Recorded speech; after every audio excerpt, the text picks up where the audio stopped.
Hola, ¿qué tal? Excelente día para todos y todas. Espero que se encuentren muy bien. Con el gusto de cada semana, los saluda nuevamente Raúl Ruiz Temis, abonando un nuevo video al Heraldo Psicoanalítico. En esta ocasión, el video es menos académico, un poco más cercano, un poco más subjetivo, si se puede decir así, con el pretexto de dos acontecimientos.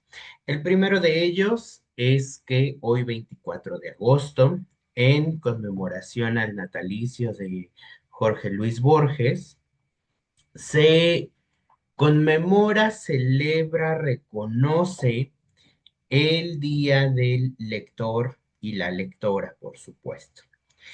Este día se inauguró, se oficializó o comenzó en Argentina hace 13 años y pues un poco en el haber de las y los lectores se ha ido expandiendo como una fecha significativa, simbólica, por supuesto, para invitar siempre a la lectura.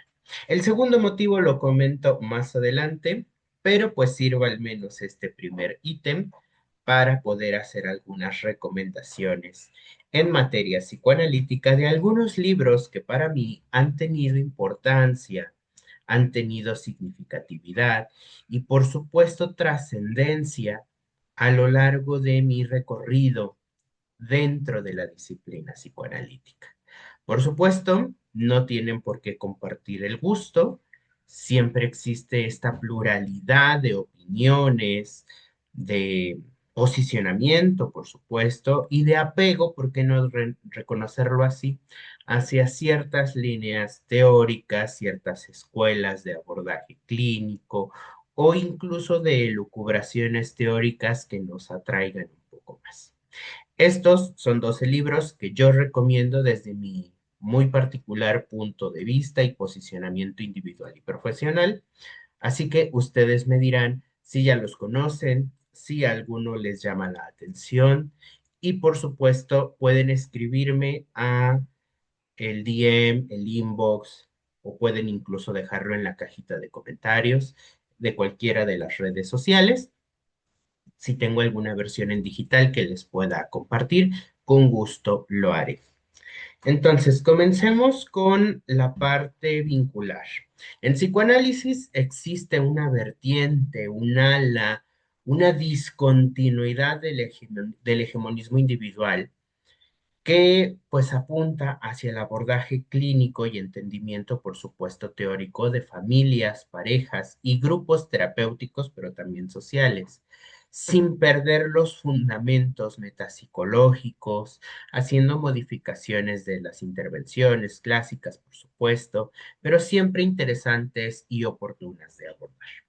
En este tenor, les recomiendo o les dejo la enunciación de tres obras que para mí son muy interesantes y muy importantes. La primera, de dos argentinos, Janine Puget e Isidoro Berenstein, Psicoanálisis de la pareja matrimonial, editado por Ediciones o Editorial Paidós. Esta versión es de 1992, es la segunda reimpresión y bueno, es una de las joyas de la corona vincular que logré adquirir por una casualidad del destino. Lo conocí por primera vez en el 2019 en el marco de un viaje de estudios que logré emprender hacia el norte de la República Mexicana, específicamente el Nuevo León, y pues me empeñé en buscarlo. Puget y Berenstein tienen en este texto muchos aportes altamente valiosos, otros tantos necesarios de una revisión crítica, pero que al menos resultan lo suficientemente introductorios como para poder empezar a entender, a abordar y, por supuesto, a redondear esas demarcaciones de la intervención psicoanalítica vincular. Altamente recomendado, por supuesto, siempre meritorio de reconocimiento el trabajo de Puget y Berenstein, que dicho sea de paso, son parte de los fundadores de la Asociación Psicoanalítica de Buenos Aires, APDEVA, donde se imparte la maestría en intervención psicoanalítica con parejas y familias. En lo particular, ha sido uno de mis propósitos de estudio, espero poderlo cumplir en algún momento, pero si a ustedes les llama la atención, si ustedes están interesados en los abordajes clínicos y entendimientos teóricos de estos grupos, siempre vale la pena la obra de Janine Puyet e Isidoro Berenstein.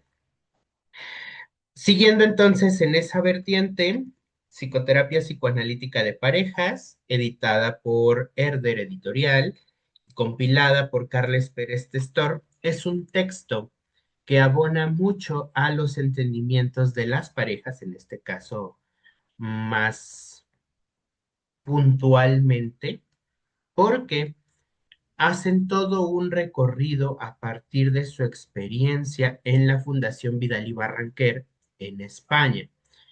Estos múltiples autores que trabajan de la mano con Pérez Testor, que insisto es el compilador o el autor principal del texto, presentan varios temas en el libro. Entre ellos, pero no sin agotarlos, la relación de pareja, la elección de la misma, la psicopatología subyacente, las colusiones y los tipos de estas, algunos trastornos ligados a la sexualidad, la violencia, problemáticas como la infertilidad, la infidelidad, el divorcio, y por supuesto muchos marcajes técnicos como el diagnóstico, el tratamiento, las supervisiones, prevenciones y formación del psicoanalista con parejas. Es un texto que en lo particular también me ha gustado mucho, no solamente por sus contenidos, sino también por la estructura, por las reflexiones, por la experiencia y por los casos que van compartiendo los respectivos autores y autoras de cada capítulo y que en lo particular también cuando fui docente de estas áreas vinculares en psicoanálisis, siempre incentivé a su adquisición. Este se consigue con relativa facilidad, este sí está siendo mayormente editado, al menos por como yo he visto, este no tanto así. Aproximadamente ronda los 1,000 pesos, al menos así estaba cuando yo lo adquirí. No sé si pues sea más o menos caro ahora, pero he visto que está lo suficientemente a disposición para su compra y conocimiento. Tercer y último de esta línea vincular, dejarás a tu madre y a tu padre de Philippe Julien, un psicoanalista y por supuesto, gran pensador francés, que articula no solamente los saberes psicoanalíticos, sino también filosóficos y antropológicos respecto a los grupos primarios como son las familias. En este texto, que es muy pequeño, como ustedes pueden apreciar en la pantalla, va desarrollando Philip Julien una serie de ideas muy complejas, muy problematizadoras, pero sobre todo esclarecedoras del por qué es necesaria la salida, la circulación social, la exogamia del individuo para que logre entrar al terreno social cultural. Es un texto muy pequeño, pero a su vez muy denso. Yo les recomiendo que si lo van a adquirir, le dediquen el tiempo suficiente para su estudio, porque definitivamente, en lo personal, no creo que sea una lectura para antes de dormir, como casi ningún texto psicoanalítico, por supuesto. Pero pues en especial este librito, este textito, pese a lo pequeño que se ve, es de ideas muy profundas. Sé que Siglo XXI, que es quien lo distribuye aquí en México, acaba de lanzar una nueva edición que es un poco más grande, la tipografía es más factible de leer, tiene básicamente el mismo contenido, pero pues la edición cambió. Entonces vale mucho la pena y desde ahí yo les dejo la recomendación del mismo. Esta es la primera sección, la parte vincular, las parejas, las familias, cómo se articula clínica, cómo se articula filosofía, cómo se articula técnica de intervención, evaluación y por supuesto terminación de análisis con parejas o con grupos familiares. En el campo de la vertiente más individual, más canónica, un poquito más, podríamos decir, incluso conocida, yo inicio con este cuarto ejemplar, que es el curso básico de psicoanálisis de Alberto Talaferro, un autor que hasta donde yo he buscado no tiene muchas obras adicionales a esta, si acaso un par de artículos en colaboración con otros autores o autoras que compilaron, pero este libro de Talaferro en particular a mí me significa porque fue uno de los elementos basamentales o fundamentales que abordé cuando inicié mi formación un poco más profesional en psicoanálisis.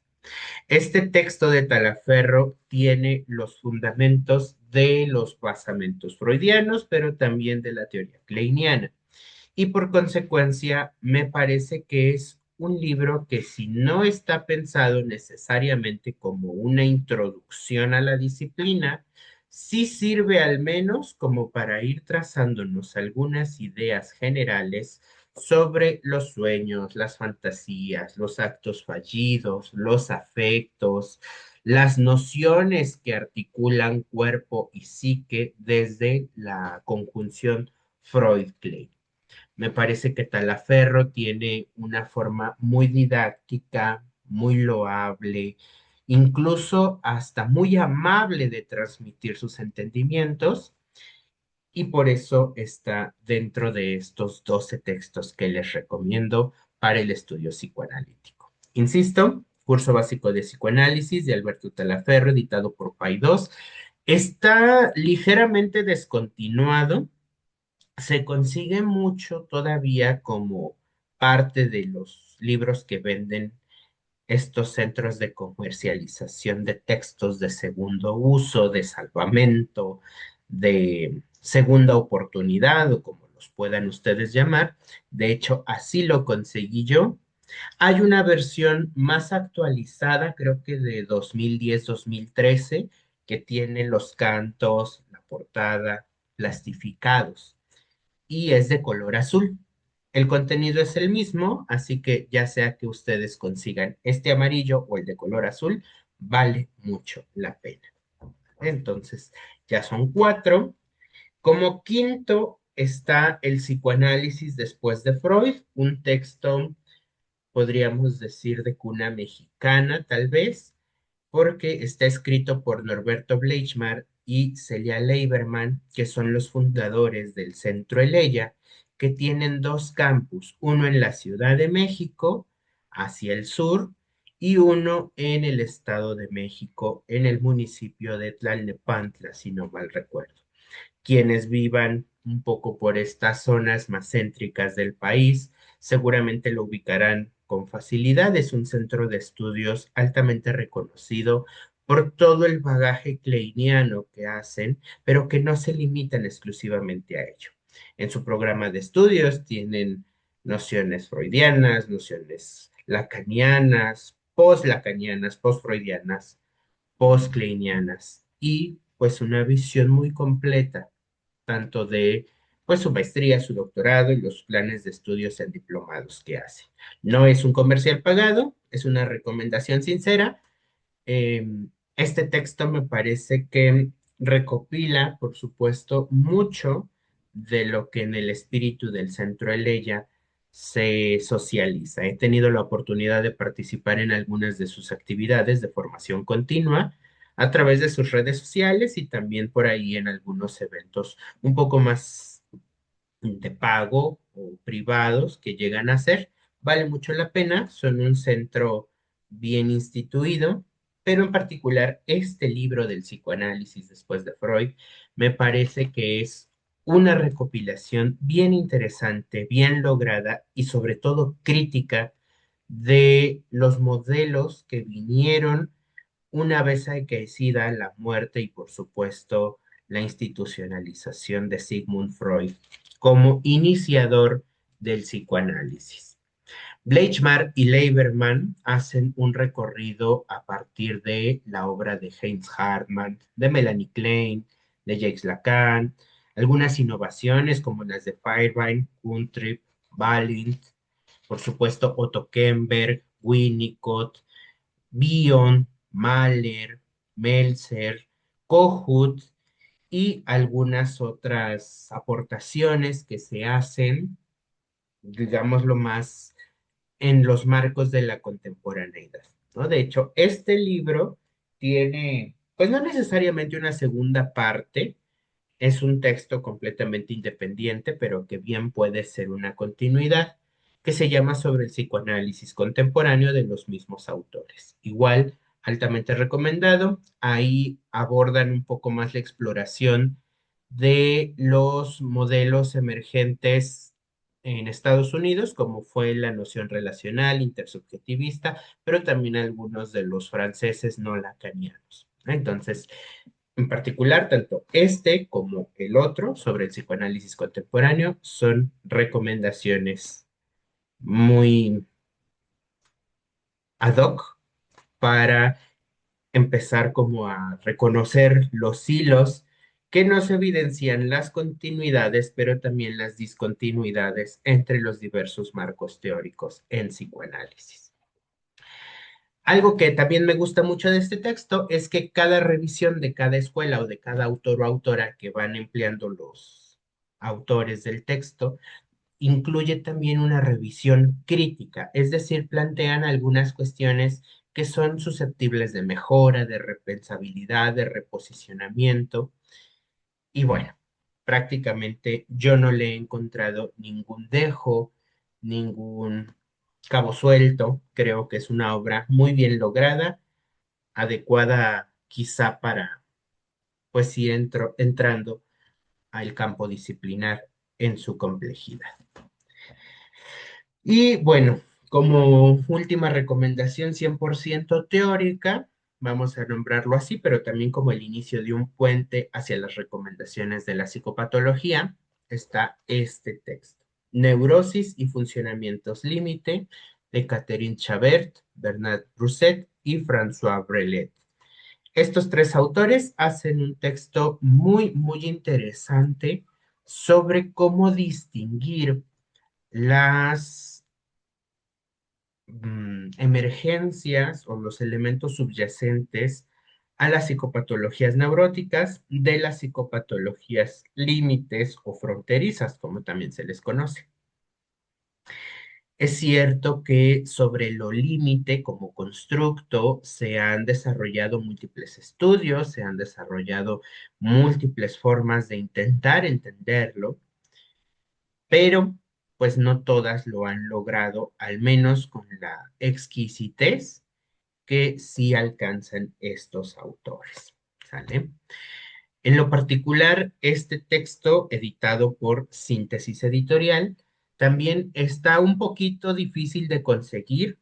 Es un poco más sencillo de adquirirlo a través de las ferias de los libros que se hacen en el Zócalo de la Ciudad de México, por ejemplo, o las ferias internacionales del libro que hay en Guadalajara, en Monterrey, porque es cuando de pronto este editorial, a partir de una filial o directamente incluso, tiene presencia y hay muchos textos que valen la pena.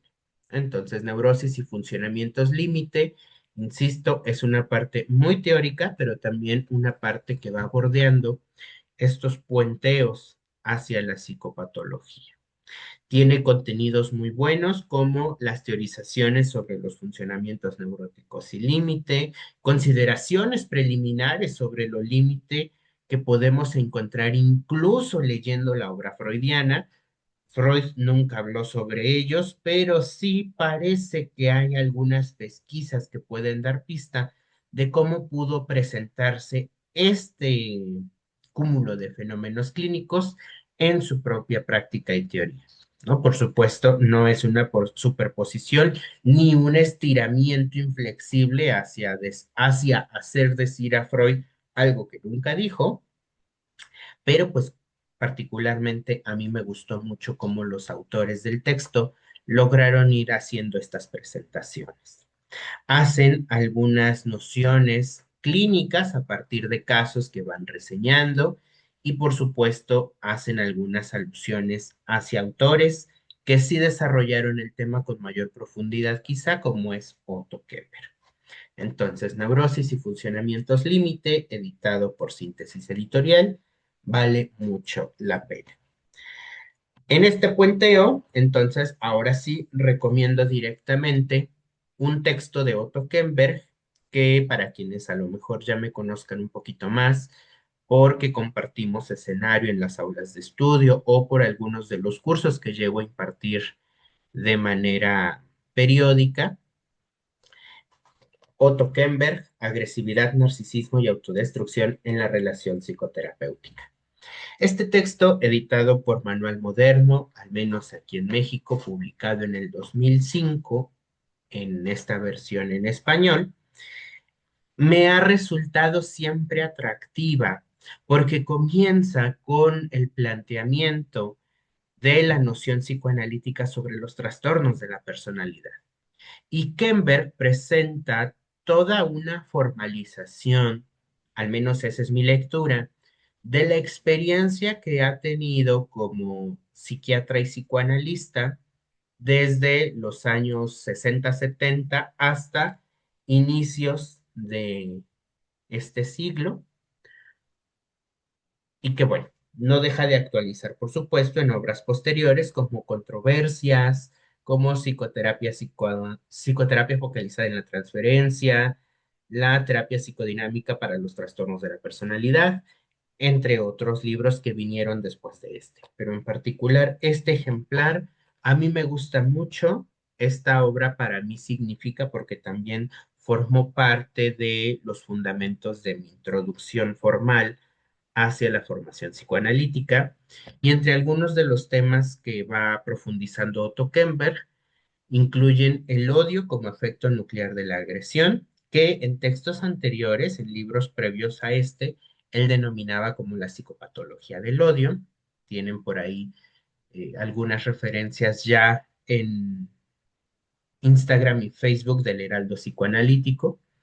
Están temas como el narcisismo patológico, los trastornos narcisistas, algunas modificaciones técnicas entre lo que es el psicoanálisis clásico, la psicoterapia expresiva y la psicoterapia de apoyo, como les he mencionado también en otros videos que ya están aquí en YouTube para que ustedes también puedan pues ir conociendo, puedan ir acercándose a la visión multidisciplinar, al menos de la intervención, ¿no? Porque aquí, por ejemplo, en la psicoterapia de apoyo, pues hay mucha participación de médicos, de psicólogos, de psicoanalistas en el tratamiento de un mismo paciente. Y esto cómo impacta en el dispositivo o tipo técnico del establecimiento psicoanalítico, del encuadre, de las intervenciones, de las estrategias, etcétera. Entonces, vale mucho la pena. Este texto habla sobre algunas comorbilidades, como por ejemplo con trastornos de la conducta alimentaria, sobre la omnipotencia que se despliegan en las transferencias y en las reacciones contratransferenciales, presenta casos de inhibiciones graves, en fin. Es un texto que en lo particular me gusta mucho. De hecho, también próximamente voy a hacer un video hablándoles sobre la visión que plantea Otto Kemper para pensar la personalidad y sus psicopatologías o trastornos, y que en lo particular me ha resultado siempre muy útil porque pone a dialogar las nociones freudianas, las nociones kleinianas, hace muchos comentarios a André Green, por ejemplo, quien también parece ser que fue una referencia de diálogo, debate y confrontación de ideas con Kemper. Y bueno, me parece un autor muy, muy valioso. Kemper continúa produciendo, de hecho, al año pasado publicó en español un libro por la editorial de Breuer que se llama Odio, Vacío y Esperanza, si no mal recuerdo. No he tenido oportunidad de explorarlo, aunque ya lo adquirí, y pues no tengo una opinión formada completamente, solamente he espejeado algunas nociones, pero este lo recomiendo ampliamente. ¿Sale? Em, Accesibilidad, híjole, está difícil de conseguir en físico también. Como toda la obra de Kember, no sé qué haya pasado con este autor específicamente. Yo me acuerdo que hasta hace unos años era relativamente fácil encontrar tanto sus publicaciones en Paidós como en Manual Moderno. Hoy, recientemente, 2024, 2025, están bien escasos sus libros, pero este al menos fue una grata sorpresa que yo adquirí hace no mucho tiempo. Podríamos decir incluso un par de meses, pero pues ya lo tenía en digital, así que un poco lo conocía más. Em, Vale la pena, definitivamente, pero si ustedes no tienen todavía como algunas nociones, ni siquiera básicas, introductorias, iniciales sobre la psiquiatría y su distancia con el psicoanálisis, puede llegar a ser un poquito confuso, porque justo Kember articula su experiencia como psiquiatra psicoanalista y presenta reflexiones muy interesantes, pero también muy complejas. Entonces, igual, no se los recomiendo como lectura dominical, si dedíquenle un tiempo lo suficientemente amplio como para, pues, profundizarlo en el grado que ustedes decidan hacerlo. Abonando entonces ahora a la parte técnica, creo que este libro significa mucho para quienes lo conocemos, lo hemos hojeado, lo hemos leído, nos dedicamos a la transmisión docente o en este caso pues a la transmisión y socialización de saberes en plataformas como YouTube, Los fundamentos de la técnica psicoanalítica de Horacio Echegoyen. Este texto, vamos, es increíblemente extenso, se nota, ¿no? De hecho, algunos psicoanalistas por ahí han llegado a hacer la mención de que es como la Biblia de los psicoanalistas respecto a la técnica. No sé qué tanto me encanta o me desencanta la metáfora, pero bueno, como metáfora sirve, ¿no? Por lo profundo, por lo hipertextual que es, porque Horacio Chegoyen, con la facilidad que tiene para ir escribiendo el texto, no sé si voluntaria o involuntariamente lo hace, nos va invitando a explorar las obras originales en las que él mismo se fundamenta para ir haciendo sus planteos.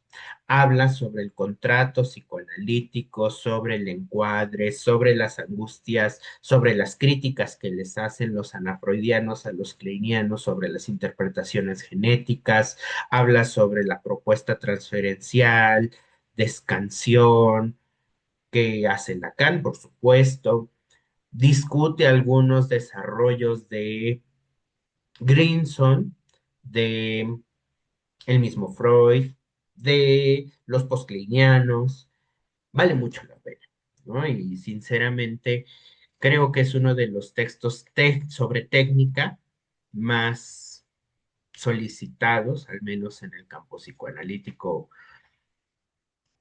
clásico, por así nombrarlo.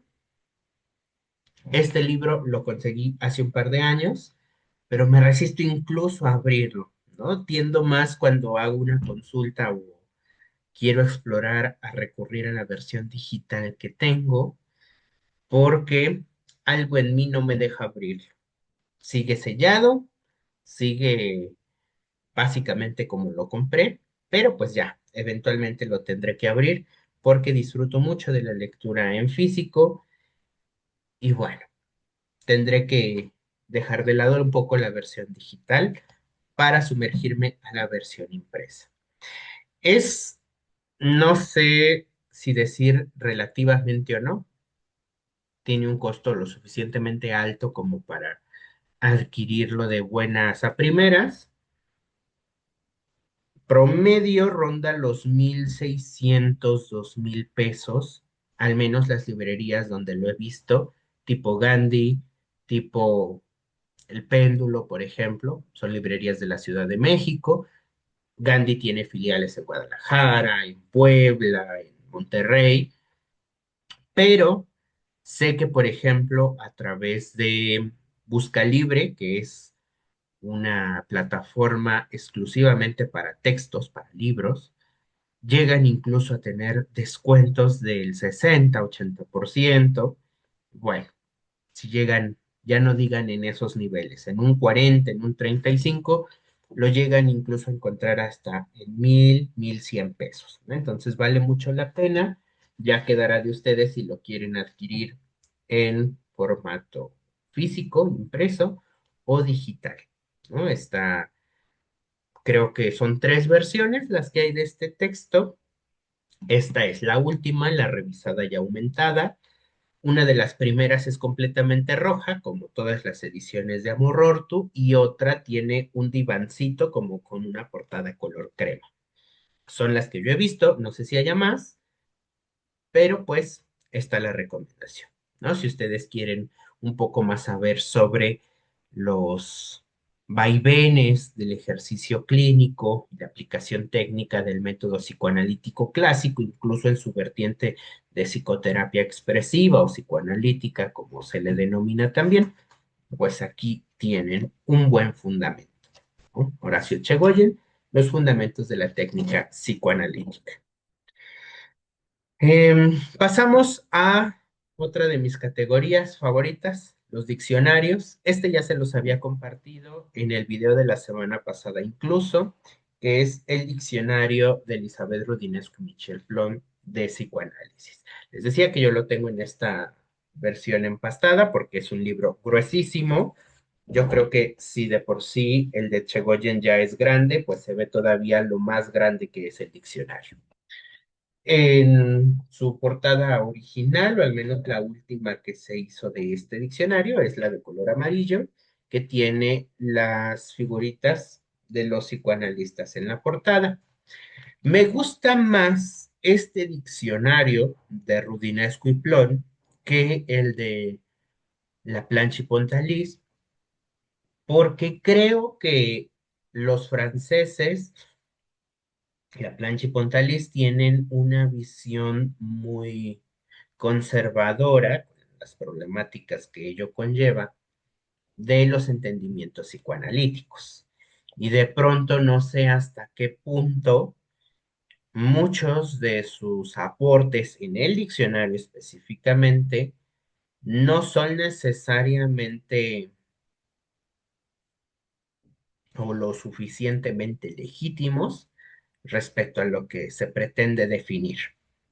Rudinesco y Plon, en cambio, sí, por supuesto, también expresan muchas opiniones personales en este diccionario, pero lo reconocen, ¿no? Y dicen que en una forma particular de entender algunos constructos consideran que apuntan hacia, y bueno, desde ahí uno como lector sabe que hay ciertas salvedades que no puede perder de vista. Y como todo diccionario, solamente es para ir creando vínculos hipertextuales, ¿no? También un poco para ir rastreando más o menos dónde encontrar la fuente original de la que se están apoyando. Les decía en el video de la semana pasada y lo retomo ahora, me gusta también porque no solamente se limitan a constructos de la teoría o la técnica, sino que también hay muchísimas entradas de autores, autoras, dentro del psicoanálisis, pero también periféricos a la disciplina. Sociólogos, psiquiatras, psicólogos, antropólogos que de alguna manera abonaron a partir de los intercambios epistolares con los psicoanalistas o a partir del debate con la disciplina. Presentan historia prácticamente, creo que es una versión de la historiografía psicoanalítica a manera de diccionario, que también atrapa mucho, porque incluso al final de cada entrada, al final de cada constructo, Rudenesco y Plon nos van sugiriendo qué otras entradas leer para ir complementando lo que leímos en las primeras abordadas. Entonces, es un diccionario que en lo particular me gusta mucho, es fuente de cabecera que ocupo para fines didácticos cuando tengo grupos de estudio, cuando fui docente y tenía grupos de certificaciones, diplomados, que vale mucho la pena conseguir. También, desafortunadamente, el diccionario de Rudinesco y Plon se enfrenta, al menos en México, a una dificultad para conseguirlo. Es más factible con las librerías de segundo uso, de segunda mano, de salvamento, insisto, como los quieran nombrar, pero tiende a ser caro, ¿no? Incluso en estas ferias de remates llega a no bajar de los 1,500 pesos por lo poco editado que sigue siendo, ¿no? Incluso creo que pues desde el 2008 que salió esta versión amarilla, ya no volvió a salir una más, hasta donde yo sé, ¿no? Por supuesto, si hay datos que corrijan mis saberes, serán bien recibidos. Siguiendo entonces con la lógica del diccionario, ahora sí, uno exclusivo de Rudinesco, el Diccionario Amoroso de Psicoanálisis, publicado por Editorial Debate. Este diccionario es muy bonito porque uno lee a Rudinesco directamente y no hay algo que aburra del texto, ¿no? Incluso aquí la misma autora dice cuántas entradas son. Déjenme ver si lo encuentro rápido. Creo que lo dice al interior. No estoy muy seguro en qué parte, pero fíjense, les voy a leer incluso las primeras líneas. Dice Rudinesco, siempre me han gustado los diccionarios. Encierran un saber que se parece a un misterio permanente. Cada vez que abro un diccionario, sé que encontraré algo nuevo, un secreto en el que no había pensado, historias, palabras, nombres, figuras retóricas. Un diccionario es un vasto lugar de memoria, un relato en forma de laberinto, un inventario extravagante, una lista en expansión. Fíjense, qué bonita forma de redactar tiene Rudinesco, al menos yo la disfruto mucho. Y especialmente este diccionario fue el primero y el único que he leído completamente, porque incluso este es mucho más extenso y pues evidentemente agota un poco más. Este no necesariamente es ligero en el sentido de lo profundo, pero uno empieza a leerlo y no quiere parar. Habla sobre personajes, habla sobre autores y autoras. Aquí ya no depara tanto en constructos, porque la propia Rudinesco en su prefacio, en su introducción, reconoce que eso lo hizo Complón en este diccionario inicial, ¿no? Que en este ella más bien pretendía, desde su interés e inquietud, ir definiendo las entradas. Ah, ya encontré, son 89 entradas. Entonces, son 89 elementos que ella misma va definiendo y para que vean más o menos a qué se remite, ella define aquí, por ejemplo, animales. Hay una historia muy bonita de cómo terminó ella su análisis personal con Octave Manoni cuando el gatito que estaba en el consultorio de su psicoanalista desafortunadamente murió. Es una historia de su singularidad que comparte a partir de estas definiciones. Define a Napoleón Bonaparte, por ejemplo, algunas ciudades importantes como Buenos Aires, algunas cuestiones como el dinero en el psicoanálisis, el diván, el humor, Hollywood como una de las ciudades estadounidenses que también tuvo por ahí su participación con el psicoanálisis. Marilyn Monroe, por supuesto, habla de México, habla de Nueva York, sobre algunas princesas, sobre algunos rebeldes dentro y fuera del psicoanálisis, de Leonardo da Vinci, en fin.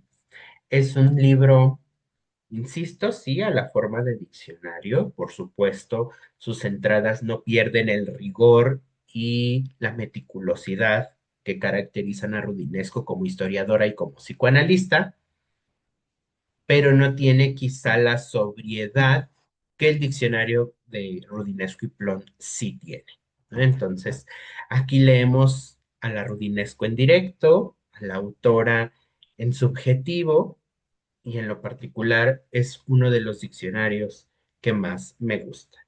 Diccionario amoroso de psicoanálisis. Ya con este son 10 recomendaciones, quedan dos más. Y bueno, antes de anunciar el onceavo, les comparto el segundo motivo por el cual decidí hacer también este video.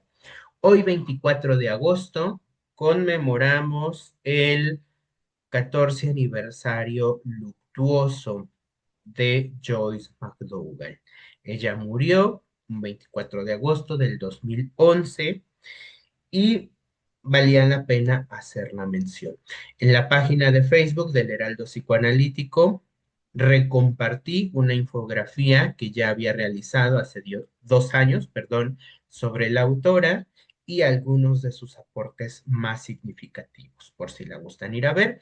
También la encuentran en Instagram, pero ahí pues tendrán que scrollear un poco más para encontrarla. En Facebook está pues recompartida el día de hoy.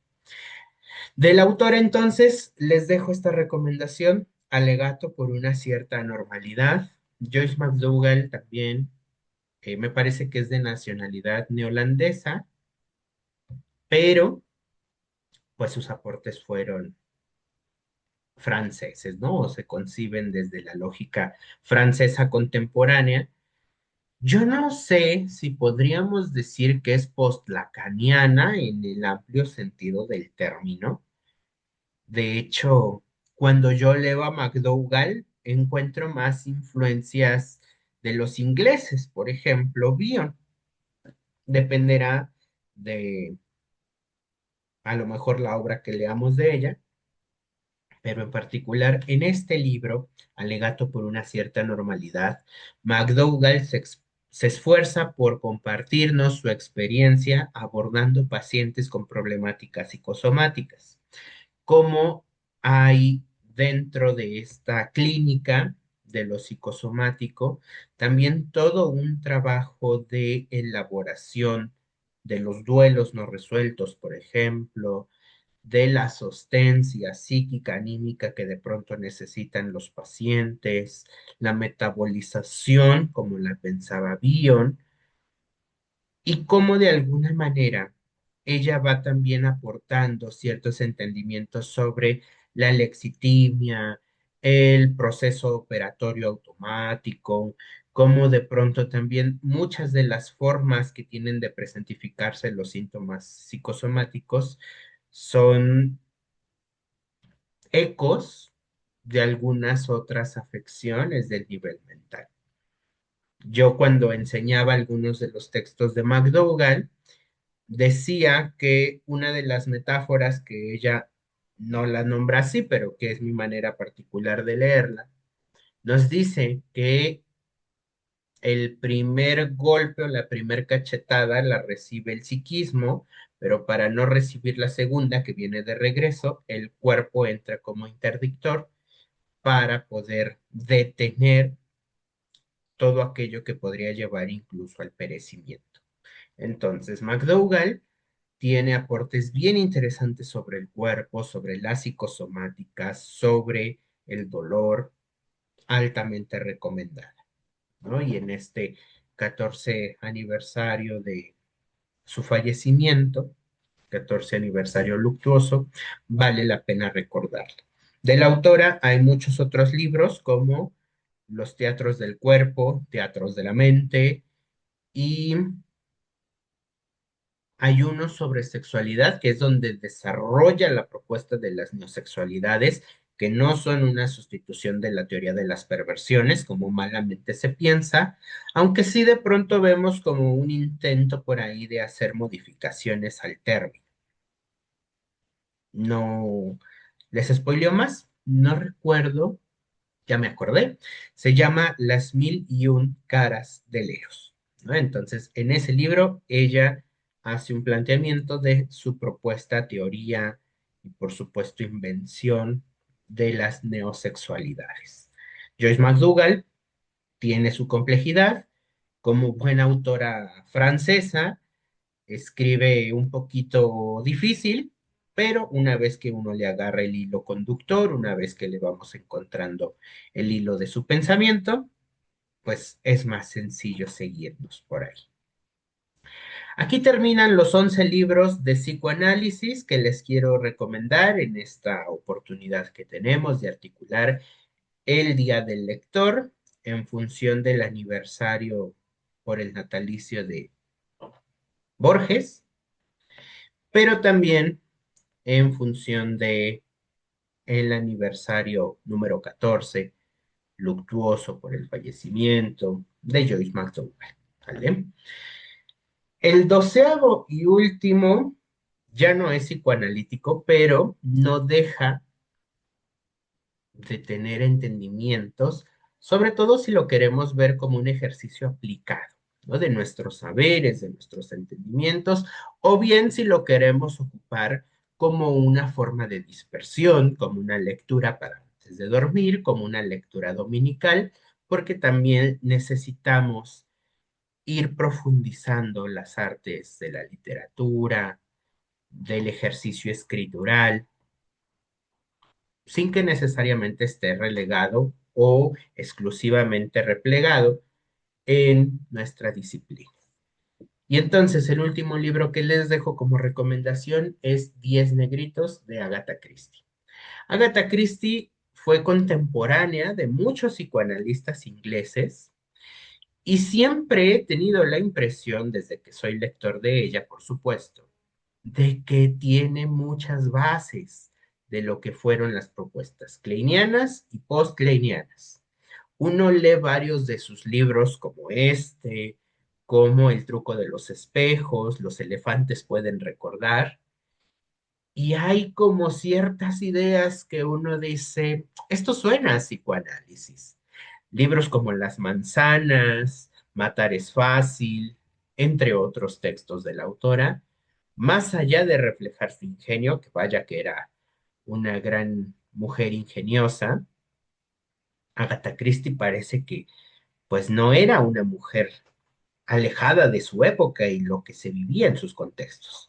Conoció muchos lugares en África, a los cuales también les escribió, al Medio Oriente, libros como Asesinato en Mesopotamia, Muerte en el Nilo, La venganza de Nufret, también evidencian todo ese recorrido.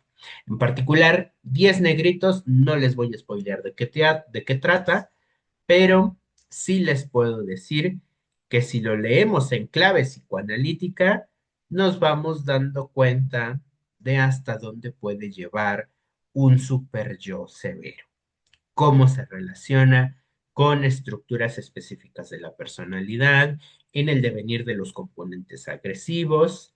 Y bueno, si ustedes tienen un bagaje muy freudiano o muy kleiniano, este texto, sin duda alguna, les permitirá ir aplicando esos conocimientos. Diez Negritos de Agatha Christie cambió de nombre por una cuestión política. Ya ahora se llama Y no quedó ninguno, pero básicamente es lo mismo, ¿no? Y entonces dejo esta recomendación para que ahora sí tengan un libro de cabecera dominical, un libro para antes de dormir, pero pues estoy seguro de que si se pican con la lectura, en una de esas les agarra la noche de insomnio. Y con esto concluimos las 12 recomendaciones sobre libros. Díganme ustedes qué les parece, ya conocen alguno o algunos de los que fuimos comentando. Insisto, este video pues es más subjetivo, es más particular, menos académico, también para no hacer del Heraldo psicoanalítico un escenario meramente solemne. Platíquenme si este formato más platicadito, menos de infografías o de diapositivas les llega a gustar. Sí, sí, para buscar la manera de hacer algunos otros videos de esta manera. Y bueno, si no, pues regresamos a las clásicas diapositivas, infografías, material visual de apoyo, o bien los vamos intercalando, ¿no? Díganme si quieren que profundice en alguna de estas obras o si les gustaría tener la opinión de otros libros sobre líneas temáticas específicas. Por supuesto, si los conozco y los he leído, los podré comentar. Si no, iré encauzando la tarea por ahí de explorarlos y de irme formando una opinión al respecto. Por ahora es todo de mi parte. Agradezco su atención. Feliz día del lector y la lectora. Recordemos a McDougall, recordemos también a muchos otros y otras psicoanalistas que han abonado a la disciplina. Cuéntenme sus apreciaciones. Ya saben que los leo en YouTube, en Facebook o en Instagram. El Heraldo Psicoanalítico, tal cual, heraldo.psicoanalítico, así lo encuentran. En el correo psiquis.divan, ese no cambió, entonces ahí también me pueden escribir en caso de que quieran una conversación más formal, más epistolar, digital. Será un gusto estar en contacto con ustedes. Cuídense mucho, que tengan una excelente noche. Se despide Raúl Ruiz Temis con el gusto de haber compartido un nuevo video con ustedes. Que estén muy bien, hasta una próxima vez y feliz día del lector y la lectora una vez más.